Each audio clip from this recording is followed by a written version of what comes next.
Hi guys! ఈరోజు అయితే ఇల్లు అయితే మూవ్‌మెంట్ చేయాలనమాట. మొత్తం ఒక్కదాన్నే ప్యాక్ చేసుకోవాలి. ఇక్కడ మా అమ్మ చిన్న ఉడత సాయం అయితే చేస్తుందనమాట. అది ఉడతలాగా ఉంటది కాబట్టి దానికి పైనకి ఎక్కించాను. సో, ఖాళీగా ఉండే బదులు దానికి కూడా చిన్న పని చెప్తే బావుంటది కదా అని చెప్పి అలా చేశాను. మరీ అంత సెల్ఫిష్ అనుకోకండి. ఏదో చిన్న అట్టపెట్టెలు అది నేను పైకి ఎక్కలేను కాబట్టి దాన్ని అందించమంటే అందించిందనమాట.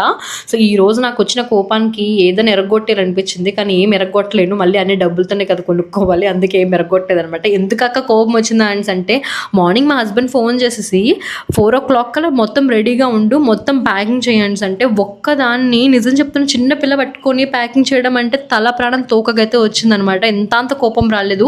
చక్కగా ఈవినింగ్ 4:00 వచ్చేసి బ్యాగ్స్ అన్ని ప్యాకింగ్ చేసి పెడితే మోసుకొని వెళ్ళారనమాట.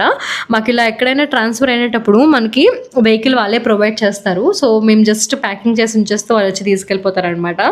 ఇంకా ఈవినింగ్ అయ్యేసరికి 4 అయింది కదా, వెహికల్ వచ్చేసరికి నేను మొత్తం ప్యాకింగ్ అయితే చేశాను. లిటరల్లీ మార్నింగ్ 9:00కి పట్టుకుంటే ఈవినింగ్ 4 వరకు నేను కంటిన్యూస్గా ప్యాకింగే చేస్తున్నాను. నేను వైజాగ్ నుంచి పఠాన్కోట్కి వచ్చేటప్పుడు జస్ట్ 4 బాక్సెస్ ఒక్క ట్రాలీతో వచ్చాను. ఇప్పుడు చూడండి ఒక లారీడు సామాన్లు అయినాయి అనమాట. జస్ట్ ఒక 7 monthsలోనే. ఇంకెన్ని అవుతాయో ఏంటో నాకైతే భయం వేస్తుంది. ఇవన్నీ చూసరికి నేను ఇంకేం కొనకూడదు అనుకున్నాను. ఇంకేం కొనను కూడా.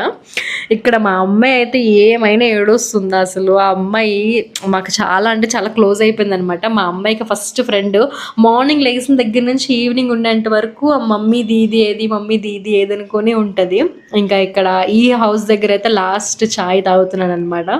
ఈ అక్క నాకు చాలా అంటే చాలా క్లోజ్. ఒక సొంత అక్కలాగైతే చూసుకుందనమాట. నేను చాలా మిస్ అవుతాను.